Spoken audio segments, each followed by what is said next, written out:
پیاروں کی ہے عید خدا کے پیاروں کی ہے، یعنی روزہ داروں کی ہے۔ عید خدا کے پیاروں کی ہے، یعنی روزہ داروں کی ہے۔ سب محنت منظور ہوئی ہے، ہر کوشش منظور ہوئی ہے۔ قرض اترا بندوں کے سر سے، داد ملی اللہ کے گھر سے۔ عید خدا کے پیاروں کی ہے، یعنی روزہ داروں کی ہے۔ انتہائی قابل قدر، قابل عزت حاضرین و سامعین، اللہ رب العالمین کا بے پایاں فضل و احسان ہے کہ اللہ رب العزت نے ہمیں اس سال بابرکت پرسعادت ماہ مبارک رمضان المبارک نصیب فرمایا، اور خوش قسمت لوگوں نے اپنی اپنی توفیق اور ہمت کے مطابق، اپنی توفیق کے مطابق، اپنے نصیب کے مطابق اس ماہ رمضان کی ان بابرکت گھڑیوں اور ان مقدس لمحات سے لطف اندوز ہوئے اور ان سے مستفید ہونے کا موقع ملا۔ دعا ہے کہ اللہ رب العالمین سب روزے داروں کی محنتوں کو اپنی بارگاہ میں شرف قبولیت عطا فرمائے۔ جن لوگوں نے اللہ کے گھروں میں اعتکاف کیا، اللہ تعالیٰ ان کے اعتکاف کی عبادات، ان کی خلوت گزینی، ان کے ذکر و فکر کو اپنی بارگاہ اقدس میں قبول فرمائے۔ میری طرف سے سارے روزے داروں کو عید مبارک، اور جو روزہ نہیں رکھ سکے اور پشیمان ہیں اور اللہ کی بارگاہ میں توبہ کی نیت سے رب کے گھر میں آئے ہیں، ان کو بھی عید مبارک۔ اور جو امت مسلمہ کے اتحاد اور اتفاق کی دعائیں کرتے ہیں، معاشرے میں ایک دوسرے کے ساتھ اچھا تعلق، تعاون اور ایک دوسرے کے ساتھ محبت و پیار سے رہنے کی نیت رکھتے ہیں، ملک پاکستان کے لیے دعا گو ہیں، اپنی ملت کے لیے دعا گو ہیں، اپنے معاشرے کے لیے دعا گو ہیں، اپنے معاشرے کے اتحاد و اتفاق کی خواہش رکھتے ہیں، ان سب کو بھی میری طرف سے عید مبارک۔ اللہ رب العالمین کا فضل و احسان ہے کہ اللہ رب العالمین نے پورے مہینے کے رمضان المبارک کے ان روزوں اور محنتوں کے بعد مسلمانوں کو، مومنوں کو یہ عظمتوں سے بھرپور، رفتوں سے معمور یہ خوبصورت دن، عید کا دن، عید الفطر کا دن عطا فرمایا۔ اس دن بڑے چھوٹوں کو عیدیں دیتے ہیں۔ میں نے جب احادیث طیبات کا آج کے دن کے حوالے سے مطالعہ کیا تو رب نے فرمایا میں بھی عیدی دینے کے لیے تیار بیٹھا۔ بہقی شریف کی حدیث پاک میری نظروں سے گزری اور صاحب مشکات نے مشکات شریف کے اندر اس کا ذکر کیا۔ فرمایا اللہ رب العالمین فرماتا ہے کہ جب عید کا دن آتا ہے نا، فَإِذَا كَانَ يَوْمَ عِيدُهُمْ یعنی یوم فطرہم باہیا بہم ملائکتہ، جب عید الفطر کا دن آتا ہے تو اللہ رب العالمین ملائکہ کے سامنے مباحات یعنی ناز فرماتا ہے، ملائکہ کے سامنے ناز فرماتا ہے۔ ناز کیوں فرماتا ہے؟ اس کے پیچھے بھی ایک بہت بڑا فلسفہ ہے کہ رب العالمین نوری ملائکہ کے سامنے ہم بندوں کو مد نظر رکھتے ہوئے ہم پہ ناز فرماتا ہے۔ اس کے پیچھے بھی لمبا فلسفہ ہے، لیکن اس سارے لمبے فلسفے کو 2 لفظوں میں اگر سمیٹ کے میں آپ کی خدمت میں پیش کروں تو وہ یہی ہے کہ گویا کہ رب ملائکہ سے یہ اس نیت سے فرما رہا ہوتا ہے اور ناز کر رہا ہوتا ہے کہ یاد کرو وہ دن جب میں نے کہا تھا کہ میں آدم کو پیدا کرنے لگا ہوں، تو تم نے کہا تھا قالو، اللہ نے فرمایا نا قال انی جاعل فی الارض خلیفہ، تو قالوا اتجعل فیہا من یفسد فیہا ویسفک الدماء، اے ملائکہ تم نے کہا تھا اس وقت جب میں نے ان کے بابا کو پیدا کیا، جب ابو البشر کو پیدا کیا، آدمیت کے باپ کو پیدا کیا، انسانیت کے باپ کو پیدا کیا، اے ملائکہ تم نے ان کو دیکھ کے کہا تھا اتجعل فیہا من یفسد فیہا ویسفک الدماء، یا الہ العالمین کیا تو یہ بنا رہا ہے جو خون ریزی کرے گا، فساد کرے گا، تیری سرکشی کرے گا، تیری نافرمانی کرے گا؟ اے ملائکہ اب ذرا آسمانوں کے دروازے کھول کے زمین کی طرف جھانک کے تو دیکھو، ذرا منظر تو دیکھو، یہ میرے بندے جو کھانے پینے کے کیڑے ہیں، صبح سے لے کر شام تک کھانا پینا جن کا کام ہوتا ہے، انہوں نے 1 دن نہیں، 2 دن نہیں، 3 دن نہیں، پورا مہینہ میں رب العالمین کے حکم پر سحری سے لے کر افطاری تک صرف میری رضا حاصل کرنے کے لیے یہ انسان اپنے نفس سے مقابلہ کر کے، اپنے بھوک اور پیاس سے مقابلہ کر کے، اپنے اندر کے باطن سے مقابلہ کر کے، اپنے پیٹ سے مقابلہ کر کے، صرف رب العالمین کو راضی کرنے کے لیے انہوں نے پورا مہینہ میری رضا میں گزار دیا۔ پورا مہینہ میری عبادت میں گزارنے کے بعد آج یہ اپنے گھروں سے کشا کشا نکل آئے میرے گھر میں آ کر مجھ سے دعا کرنے آئے ہیں۔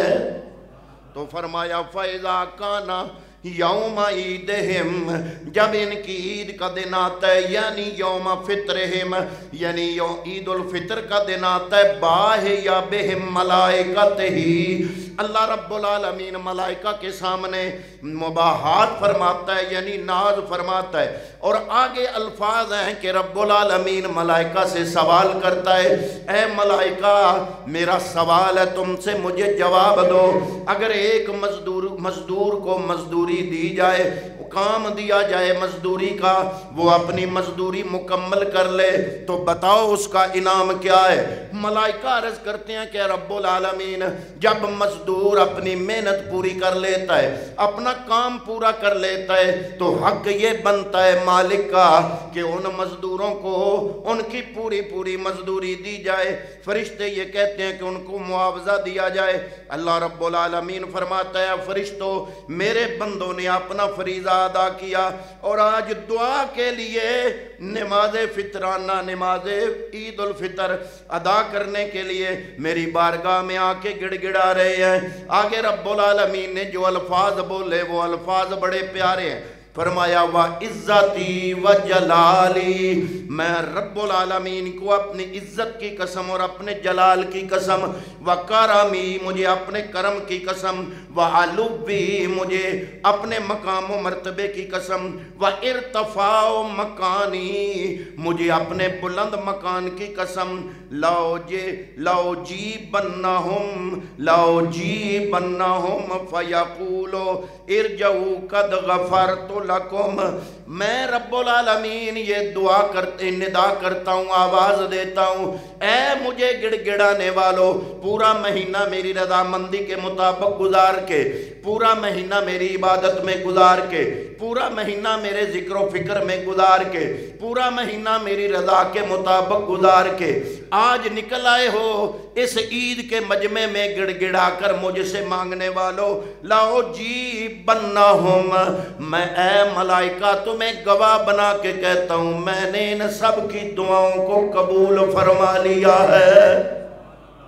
لَأُجِيبَنَّهُمْ فَيَقُولُ ارْجِعُوا اور میں نے یہ کہا ہے کہ لوٹ جاؤ، قَدْ غَفَرْتُ لَكُمْ میں نے تم سب کو بخش دیا ہے، وَبَدَّلْتُ سَيِّئَاتِكُمْ حَسَنَاتٍ میں نے تمہارے گناہوں کو، تمہاری برائیوں کو نیکیوں میں تبدیل کر دیا ہے۔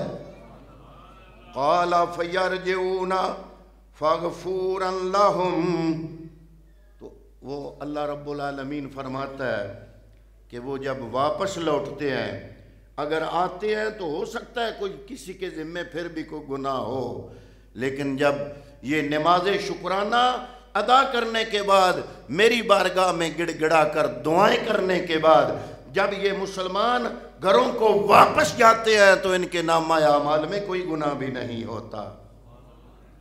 حضور نبی رحمت صلی اللہ تعالیٰ علیہ وآلہ وسلم نے ہمیں یہ تعلیم دی کہ عید کی خوشی تو ہے مومن کے لیے، لیکن منانے کا طریقہ یہ نہیں کہ دائیں بائیں والے اگر غریب ہیں تو وہ تمہاری طرف نظر التفات سے دیکھتے رہیں کہ کہیں میری طرف متوجہ ہوتا ہے یا نہیں ہوتا، اور تم اپنی خوشیوں میں مست رہو۔ فرمایا عید کا مطلب یہ ہے کہ اپنی عید کی خوشیوں میں اپنے ماحول کے لوگوں کو بھی شامل کیا جائے۔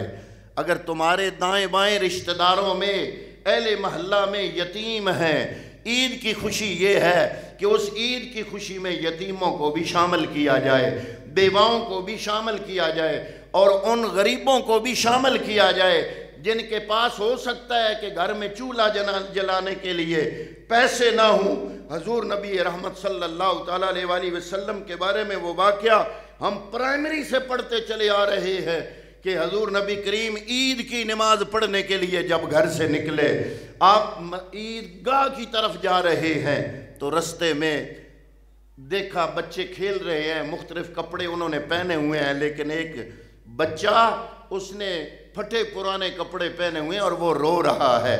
حضور نبی رحمت صلی اللہ علیہ وآلہ وسلم اس بچے کے قریب گئے، اس کے سر پہ ہاتھ رکھا اور پوچھا کہ اے برخوردار، سارے بچے خوشی خوشی نئے نئے کپڑے پہن کے ہنسی کھیل کر رہے ہیں اور تم ان کے ساتھ کھیل نہیں رہے، تم الگ سے بیٹھ کے رو رہے ہو۔ تو وہ بچہ عرض کرتا ہے کہ یہ جو بچے نئے نئے کپڑے پہن کے بڑی خوشی خوشی عید منا رہے ہیں، ان کے والدین زندہ ہیں، میں وہ ہوں جس کا والد کسی جنگ میں آپ کے ساتھ شہید ہو گیا تھا، آپ کے ساتھ شامل ہوا اور جنگ میں شہید ہو گیا، تو اس لیے آج مجھے کپڑے لے کے دینے والا کوئی نہیں ہے۔ حضور نبی رحمت صلی اللہ تعالیٰ علیہ وسلم نے اس بچے کے سر پہ ہاتھ رکھا، فرمایا تم فکر کیوں کرتے ہو، تم چلو میرے گھر میرے ساتھ۔ حضور نبی کریم عیدگاہ کی طرف آ رہے تھے، بچے کی باتیں سن کے بچے کو لیا اپنے کاشانہ اقدس کی طرف چلے گئے۔ گھر جا کے ام المومنین سیدہ عائشہ صدیقہ رضی اللہ تعالیٰ عنہ سے فرمایا کہ اچھے کپڑے تیار کرو، اچھے کپڑے دو اس بچے کو، اس کے لیے کھانا تیار کرو، اس کو نہلاؤ اور اچھے کپڑے پہناؤ، خوب تیار کرو۔ جب بچہ خوب تیار ہو گیا، اچھے کپڑے پہن لیے، بہترین کھانا کھا لیا، تو فرمایا ہے بیٹا اگر تیرا والد نہیں تو یہ ذہن میں نہیں رکھنا، آج سے تیرا والد وہ ہے جو 1.25 لاکھ نبیوں کا امام ہے، آج سے تیری ماں وہ ہے جو تمام مومنوں کی ماں ہے، آج سے تیری بہن مخدومہ کائنات سیدہ فاطمہ الزہرا ہے۔ حضرات محترم، حضور نبی کریم صلی اللہ تعالیٰ علیہ وسلم نے ہمیں عید منانے کے لیے اپنی سنت جاری فرما دی۔ وہ نبیوں میں رحمت لقب پانے والا، مرادیں غریبوں کی برلانے والا، مصیبت میں غیروں کے کام آنے والا، وہ اپنے پرائے کا غم کھانے والا، غریبوں کا ماوا اسیروں کا ملجا یتیموں کا والی غلاموں کا مولا. یہی اسی طرح کا ایک واقعہ کہ حضور نبی کریم صلی اللہ تعالیٰ علیہ وسلم اپنے غلاموں کے ساتھ تشریف فرما تھے. اتنے میں اوپر سے ایک بندہ دوڑتا دوڑتا آیا، آ کے ان غلاموں سے کہتا ہے، کبھی کسی سے پوچھتا ہے میرا بچہ تو نے نہیں دیکھا، کبھی دوسرے سے پوچھا میرا بچہ تو نے نہیں دیکھا. حضور نبی کریم صلی اللہ تعالیٰ علیہ وسلم نے اس کے اضطراب کو محسوس کیا، اس کو بلایا، اپنے قریب بلایا. وہ جب قریب آیا تو پوچھا کیا معاملہ ہے؟ اس نے کہا جناب صبح سے میرا بچہ گم ہو چکا ہے، گم شدہ ہے، میں اس کو تلاش کر رہا ہوں، ہر جگہ ڈھونڈا ہے، پورے مدینے میں ڈھونڈا ہے، باہر جا کے ڈھونڈا ہے، پہاڑوں میں وادیوں میں ڈھونڈا ہے، جنگلوں میں ڈھونڈا ہے، جہاں جہاں ڈھونڈ سکتا تھا میں نے ڈھونڈا ہے، مجھے وہ بچہ نہیں ملا. ابھی یہ بات کر ہی رہا تھا، اوپر سے میرے مصطفیٰ کریم صلی اللہ علیہ وسلم کا ایک دوسرا غلام آپ کی خدمت میں حاضر ہوا، عرض کرتا ہے یا رسول اللہ صلی اللہ علیہ وسلم میں نے اس کا بچہ دیکھا، فلاں محلے میں بچے کھیل رہے ہیں، ان بچوں کے ساتھ اس کا بچہ بھی کھیل رہا تھا، میں ابھی دیکھ کے آیا ہوں.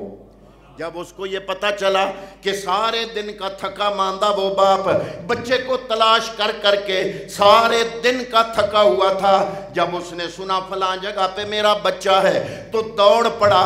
جب دوڑ کے باہر نکلنے لگا میرے نبی نے واپس بلا لیا، فرمایا ادھر آؤ میری بات سنو. جب واپس آیا حضور نبی کریم صلی اللہ علیہ وسلم نے فرمایا جاؤ جا کے مجھے پتہ ہے کہ تیرے دل کے اندر جو پدری شفقت ہے وہ آج موجے مار رہی ہے. کیوں؟ اس لیے کہ پورا دن ہو گیا ہے تجھے اپنا بچہ دیکھے ہوئے، سارا دن تو ڈھونڈتا رہا ہے. اے میرے غلام جب تم ادھر جاؤ اپنے بچے کو دیکھو تو یوں کہہ کے نہ بلانا ہے میرے بیٹے، یوں کہہ کے نہ بلانا کہ اے میرے بیٹے، بلکہ اس کا نام لے کے بلانا. یا رسول اللہ اس میں کیا راز ہے؟ میرا بیٹا ہے وہ. فرمایا پورا دن ہو گیا تم اس کو ڈھونڈ ڈھونڈ کے تھک چکے ہو، تمہاری پدری شفقت عروج پہ ہے. جب تم دوڑتے دوڑتے اس طرح اس کے سامنے جاؤ گے، اپنے بچے کو اپنی آنکھوں کے سامنے دیکھو گے، اپنے بچے کو جب بلاؤ گے تمہارے اس لہجے میں بلا کی مٹھاس ہوگی، پدری شفقت عجیب ہوگی، بلا کی مٹھاس ہوگی. بڑے پیار سے بڑی شفقت سے تم اس کو بلاؤ گے اور اتنی بلا کی مٹھاس ہوگی نا تمہارے لہجے میں.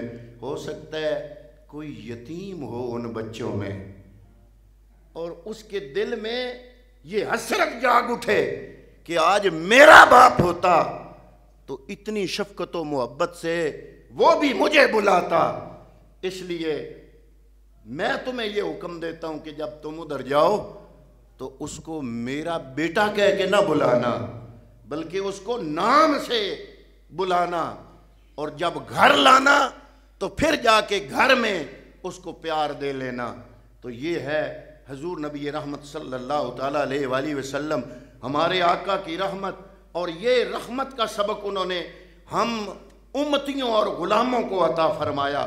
تو حضور نبی کریم صلی اللہ علیہ وسلم کی خدمت میں ایک بندہ آیا، عرض کرتا ہے یا رسول اللہ میرا دل بڑا سخت ہے، اس کا کوئی علاج فرمائے. حضور نبی کریم نے فرمایا دل نرم کرنا چاہتے ہو تو یتیم کے سر پہ ہاتھ رکھا کرو. جب یتیم کے سر پہ تم ہاتھ رکھو گے تو اللہ رب العالمین تمہارے دل کو نرم فرما دے گا. حضرات محترم حضور نبی رحمت صلی اللہ تعالیٰ علیہ وسلم نے اپنے عمل سے بتایا کہ عید منانے کا بہترین طریقہ کیا ہے کہ غریبوں، مسکینوں، یتیموں، بیواؤں ان کی ضروریات کا خیال رکھنا، ان کو اپنی خوشی میں شامل کرنا. بلکہ جو بزرگان دین ہوئے انہوں نے تو عید کا مطلب ہی بڑا عجیب لیا. اگر ان کی زندگیوں کو دیکھیں اور آج ہم جو عید مناتے ہیں اپنے لہجے کو دیکھیں تو بڑا فرق نظر آتا ہے. اولیاء کاملین سے پوچھا گیا کہ آپ کے نزدیک عید کا مطلب کیا ہے؟ انہوں نے فرمایا لیس العید لمن لبس الجدید. عید یہ نہیں ہے کہ نیا لباس پہن لو. جناب پھر کس کا نام عید ہے؟ انہوں نے کہا انما العید لمن خاف الوعید. عید اس کی ہے جو عذاب کی دھمکی سے ڈر جائے.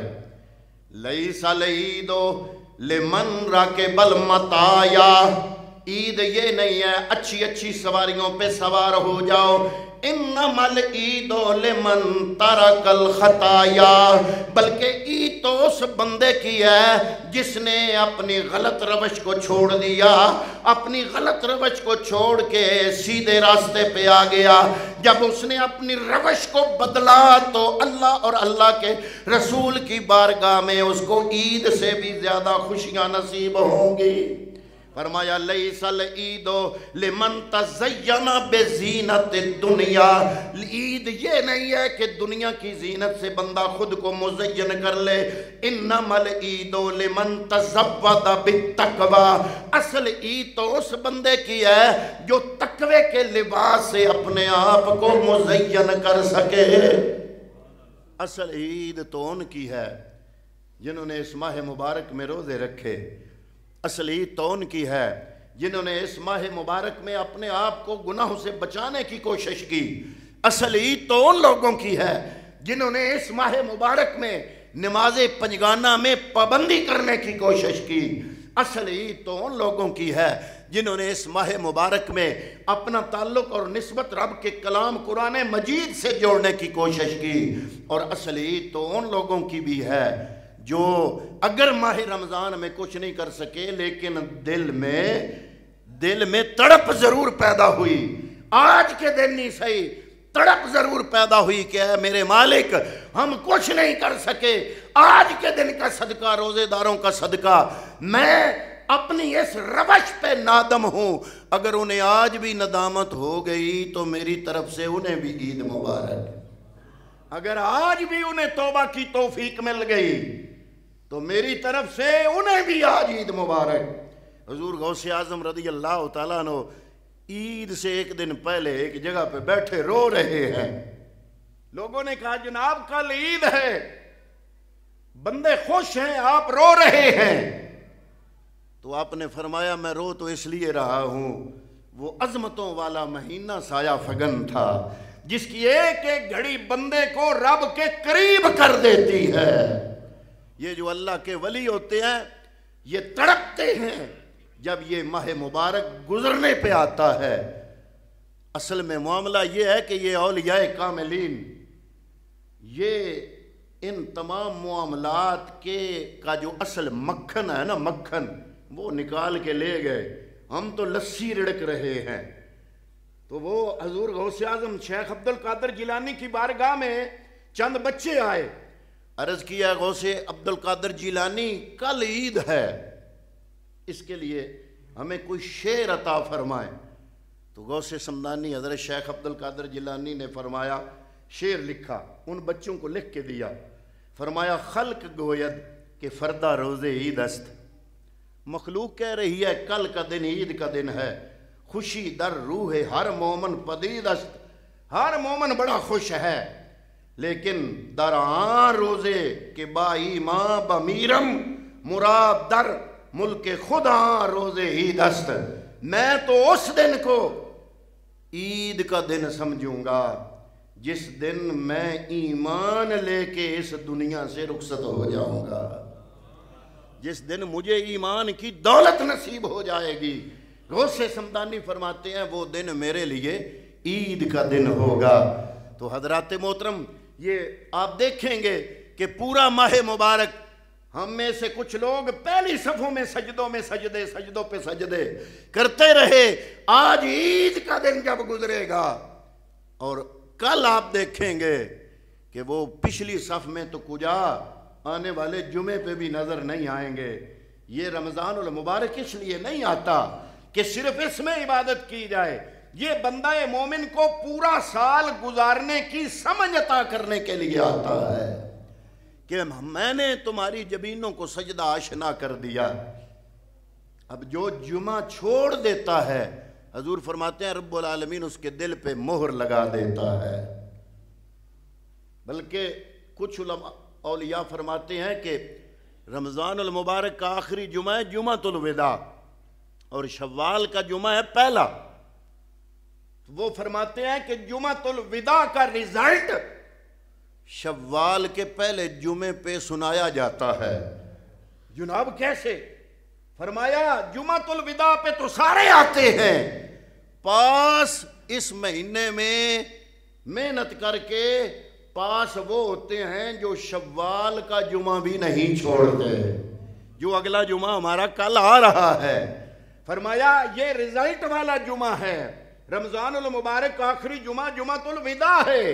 اس پورے مہینے کے امتحان کے بعد شوال المکرم کا پہلا جمعہ رزلٹ والا دن ہے۔ تو دعا کریں کہ ہم سب اس امتحان میں کامیاب ہوں۔